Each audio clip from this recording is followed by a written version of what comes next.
ఏర్పాటు హాయ్ అండి, చేయబడింది. ఈ ఇవన్నీ విగ్రహం మా ఆదిగణపతి ఈరోజు నిమజ్జనం అండి.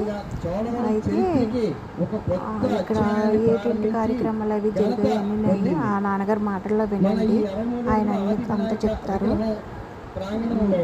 చూడండి. 27వ తారీఖు వినాయక చవితి నుంచి నిన్నటి దాకా కూడా పలు సాంస్కృతిక కార్యక్రమాలు, ఒక 5 నుంచి 6 దాకా హోమాలు, పూజలు, పౌరాణిక నాటకాలు, భజనలు, సుప్రభాత సేవ, అలాగే ఎన్నడూ చూడలేని విధంగా గణపతి కళ్యాణం, సాంస్కృతిక ప్రదర్శనలు, అలాగే ఆదివారం నాడు ఇంచుమించుగా 9,000 మంది అన్నప్రసాదాలు స్వీకరించారు.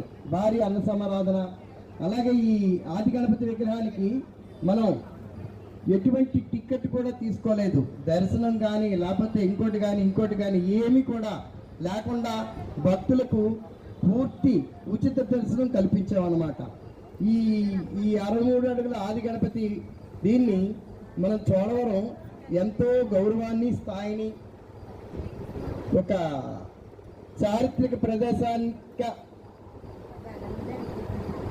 స్థాయికి తీసుకుని వెళ్ళింది అనమాట ఈ 63 అడుగుల ఆది గణపతి విగ్రహం అనేది.